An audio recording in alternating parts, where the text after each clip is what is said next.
right? We're in the kind of zone where one team wins one day and one side wins the other, and it kind of gets into a grind. How do you get your guys to push through and continue building on the early successes? I don't think it's that hard to motivate because they're competitive in nature. Now, those lulls are going to happen, and we had one today, and it's not just day to day, it's period to period. Like one period, the offense may smoke, and then, they've got some inherent pride in themselves that they dig themselves out, and that happened today. I think they can sense my tone. I mean, they can do it on their own. The old guys, the young guys are still, learning, what it is to practice and be competitive all the time in practice.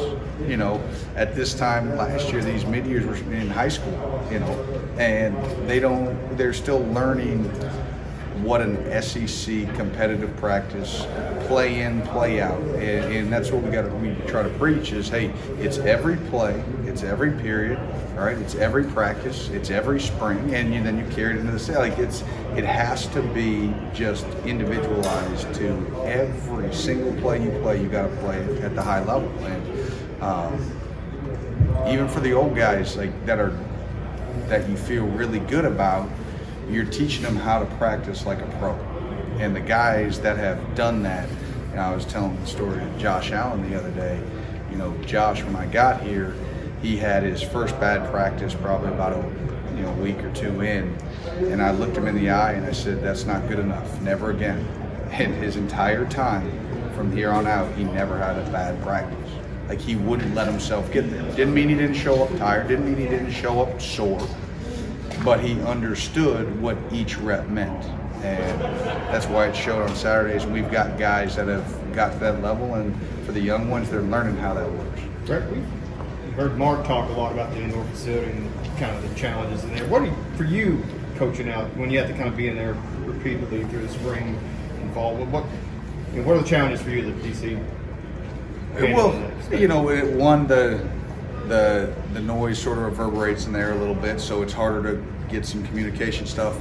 But the sideline piece, you got to make sure that the guys really take care of themselves in there. They got to take care of each other. And again, we just talked about that competitive nature. They want to play and make a play on every ball, but there are times that you just have to pull off, and we're good with it. If you're in good body position early in the down, right, you're getting close to the sideline, pull off. Make sure you hold up receivers. You don't want to, get them, anybody getting injured in there. That's the big piece. So these are some of the challenges you face, and hopefully that'll be solved here. Last year, you all got a lot of good stuff from Jalen Geiger, kind of rotating in as a third safety. I know numbers are different; they're going to change by fall, but it felt like Jordan Lovett could potentially be in that spot. What do you like about his game, and where does his room to grow? He plays 100 miles an hour, which I love. Like, he's a reckless, abandoned type player. If you blitz him, he might be lower than the linebackers when it's blitz time. Like, and you know what? I'd rather that and then pull off and then be late and slow and try to feel. He doesn't. When he goes, right, wrong, or indifferent. And we talked about that early in camp. We said, hey, listen, I'd rather you be playing fast and we can make the correct. And that's the piece right now. Now it's the correction piece, and he'll get that in every practice. He's grown. Today we had some red zone, and things happen fast down in the red zone. So his head was spinning a little bit down there. You can see the older guys are calmer. They can pass things off. The young guys in a red zone, bodies fly fast, and then they end up freezing and not doing anything. So that's a lot of room for growth. I mean, in every area for him. But he is very much a guy that I expect to see in the fall helping us and having to make some plays and taking some. We've all seen you. It doesn't matter what position you are. You cannot play every single down, and so you've got to have depth. You've got to be able to rotate, and you could absolutely see him, being in that safety rotation. We saw those glimpses of Trevor Wallace last year, that potential that everybody talked about as a recruit. What's key? What are you pushing him year 1 to year 2 to make the next? I think a lot last year was based, he was very He's very athletic. We all understand that. So he just made plays on pure athleticism. And he was learning the linebacker position, the instinctual piece, linemen climbing up, having to use my hands. And so that for him this year, the big piece is how to play linebacker. It's not just be a great athlete at the linebacker position. Now it's, hey, let's be a great linebacker that's really athletic. And so that's where his progression needs to go.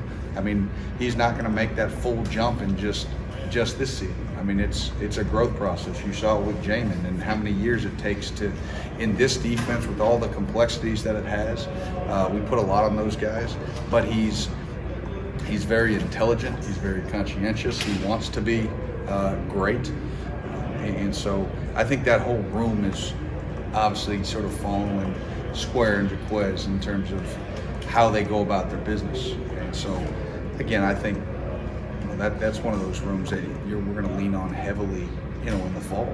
I mean, that's arguably our deepest room right now. Carrington's the guy who's played a little bit his first 2 years. What do you need to see? What have you seen from him this spring, and where does he need to be by fall, since he'll probably have a big role at corner there? Yeah, I mean, he played the second most snaps for us on defense last year. He played over 900 snaps out there at corner. For him, he's got to get stronger at the top of a route. Last year, and again, he was just a redshirt freshman, and you think about that COVID season, so you've kind of missed that training, and going through all those protocols. So a lot of these guys that were here, especially that freshman year in COVID, they missed a lot. So even though he's year 3 in the system, it's almost like he's about to go into year 2. And last year was almost like he played as a true freshman as much as he did a redshirt freshman. So he looks better. He's getting stronger at the top of the route. We still got to keep his hands up and press. He's got length, and he's got the ability to stay patient and slide at the line of scrimmage. His route recognition is getting better, and his understanding of wide receiver splits, and a lot of that is just growth. I mean, you have 900 snaps, you start to get a feel of what wide receivers are starting to do to you and what offenses are starting to do to you. And you've got enough scars that are starting to heal, that you build those calluses, and now he's a little bit more seasoned and rough, and playing with some swagger. Rich the other day was very complimentary of you and saying a lot of the things that you're doing are on the cutting edge of what NFL defensive coordinators are doing. How much of that is intentional for what you're doing? I don't know. I appreciate he saying that. I don't know if he would have said that after our red zone period today. But no, because and he does such a good job in terms of stressing you in every single phase of the game and stressing every one of your rules. I mean, it's I'm glad we don't have to go against him on Saturdays. Maybe this Saturday, but not in the fall. But no, I mean, in terms of intention, I think it's just about, for us, it's about having the ability to be multiple and causing some confusion. And we may not always be the biggest or the fastest at every single position. In this league, there are just so many talented players across the board, both in the East and when you have your crossovers into the West, that you have to have enough wrinkles in your system.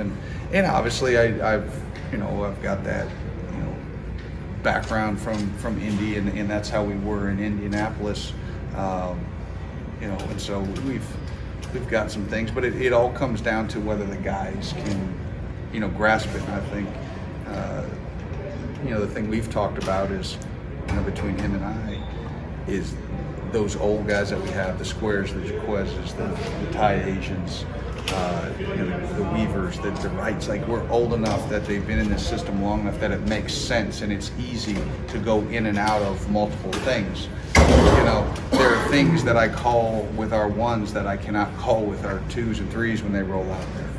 And so we wouldn't look nearly as multiple, the further down the depth chart you go. And so that's where, the more you can keep guys in the system, they understand the terminology, they understand what we're trying to get done.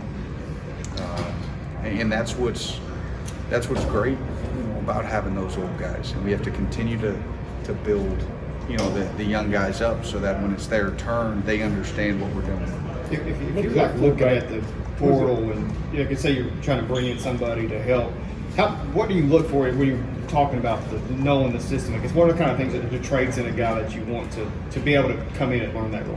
Yeah, I mean, first of all, you got to have the physical capabilities to do it, but I think that's what enabled Quez to come in and essentially lead the team of tackles, because he was a super smart football player, and that's a huge thing for me. I obviously coming out of high school, at times it's hard to judge that. You do as much deep dive as you can, because it's not just a transcript thing. It's about just how they instinctually how they see the field, feel the field.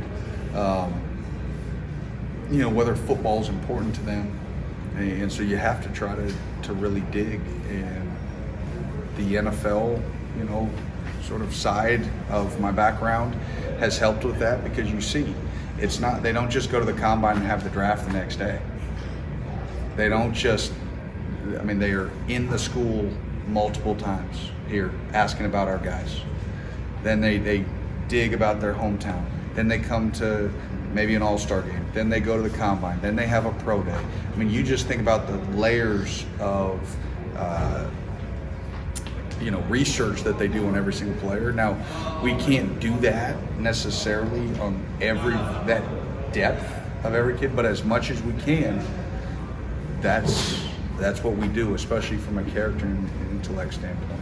What does the fullback, hvac thing do to the defenses? Oh, it's hard because you just don't see. Back when we were all growing up, that's what you expected. If you didn't see two backs in the backfield, you didn't think they had enough players on the field.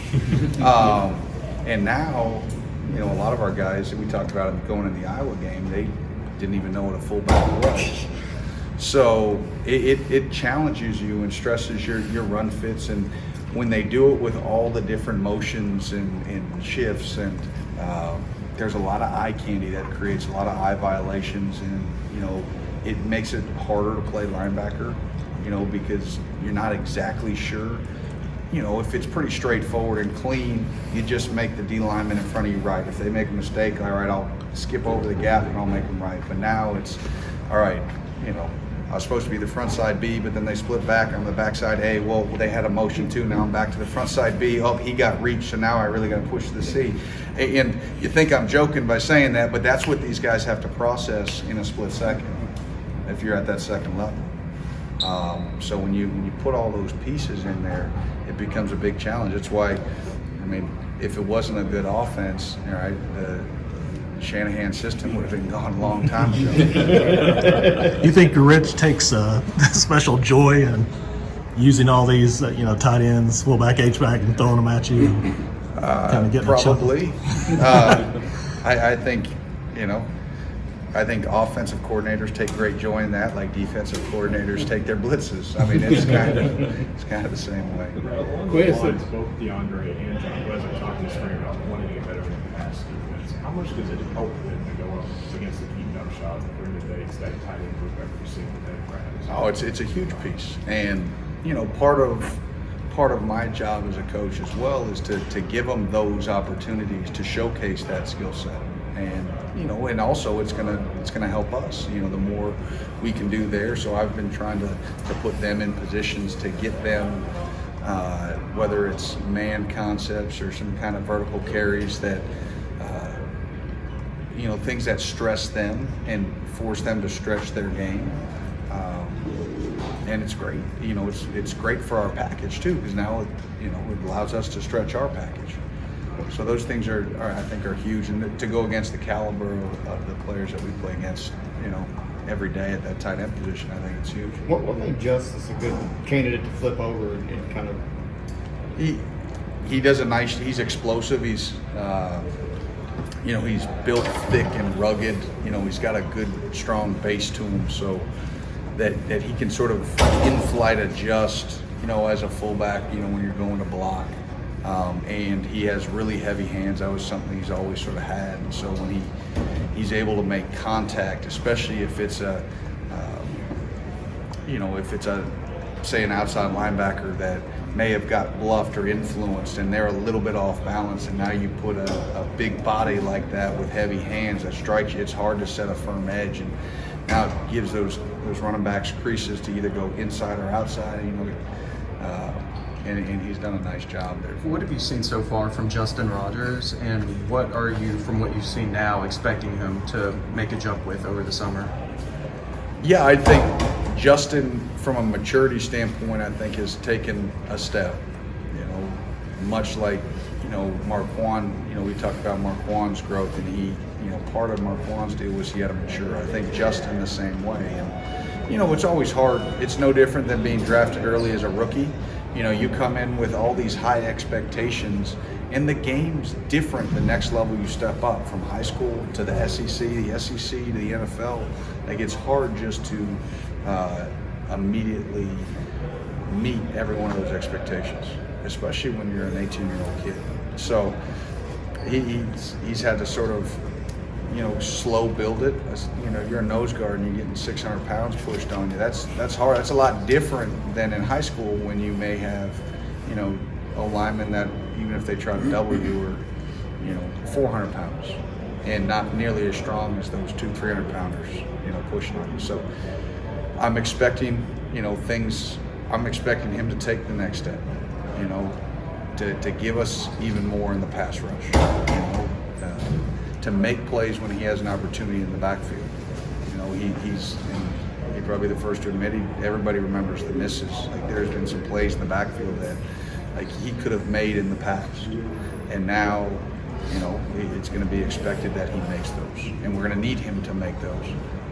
But he's had a good spring camp thus far, and it's great to have two of them with him and Josiah and they push each other, and they help each other, and we know, just like Q and Marquand needed each other, those two need each other. Everybody good?